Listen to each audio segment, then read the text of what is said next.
Hello বন্ধুরা, আমাকে কয়েকজন বন্ধুরা কমেন্ট করেছে যে তোমার মেয়ে যে প্যান্ডেলগুলো দেখবে দিদিভাই আমাদেরকে দেখিও। তাই মেয়ে ঠাকুর দেখতে গেছিলো, ওই ভালো বলতে পারবে, ওর মুখ থেকেই শুনে নাও। তো এইটা হচ্ছে চেতলা অগ্রণী ক্লাবের প্যান্ডেল। এই বছর খুবই সুন্দর করেছে। আর এই পুরো থিমটা হচ্ছে রুদ্রাক্ষ থিম। এখানে পঞ্চমুখী সাপ, ওপরে শিব ঠাকুরের গলায় যেই জটাটা থাকে, মাথায় যেই জটাটা থাকে, সেটা খুব সুন্দরভাবে জিনিসটা রিক্রিয়েট করা হয়েছে, ভীষণ সুন্দর। আর পুরো শিবলিঙ্গটা যেটা আছে সেটা হচ্ছে পুরোটাই রুদ্রাক্ষের। আর শিবলিঙ্গটা ইন রিয়েল খুবই বড়, এখানটায় অতটা বোঝা যাচ্ছে না, কিন্তু ইন রিয়েল খুব বড় আর এত সুন্দর লাগছিল।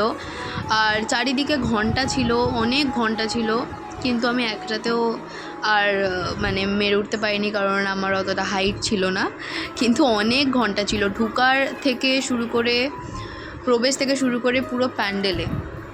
আর এটা হচ্ছে ঢুকেই একদম একটা গাছ মতন পড়বে, যার ওপরটা পুরোটাই চোখের আকারে করা হয়েছে। এত সুন্দর লাগছিল না, সামনে থেকে দেখলে আরও বেশি সুন্দর লাগবে। চোখের যেই মণিগুলো, প্রত্যেকটাতে একটা করে লাইট লাগানো ছিল, যেটা কিনা বিপ করার সাথে সাথে মনে হচ্ছিলো যে না, সত্যিই চোখ জল করছে।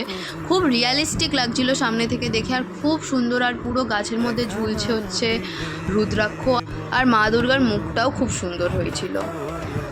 খুবই সুন্দর ছিল এই প্যান্ডেলটা। আর তারপরে হচ্ছে এই ওই প্যান্ডেলটা অবশ্যই তোমরা সামনাসামনি গিয়ে দেখো, খুব ভালো লাগবে, খুবই ভালো লাগবে।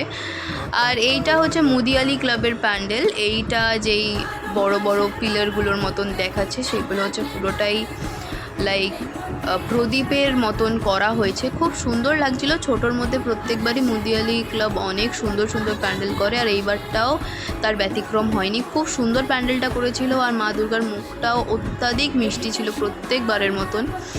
আর এইটা হচ্ছে নিউ টাউন সার্বজনীনের। আর নিউ টাউন সার্বজনীনটা অনেকটা এরিয়া জুড়ে করা হয় প্রত্যেকবার, আর এইবারও হয়েছিল। আর ওপরেই চিকচিক যেই জিনিসগুলো আছে, ওইগুলো রাত্রেবেলা খুব সুন্দর ঝলমল করবে। আর ভিতরটা পুরোটাই কাচ দিয়ে তৈরি ছিল, চারিদিকে আয়না ছিল। তো তোমরা অবশ্যই সামনে গিয়ে দেখো। আর হ্যাপি পুজো।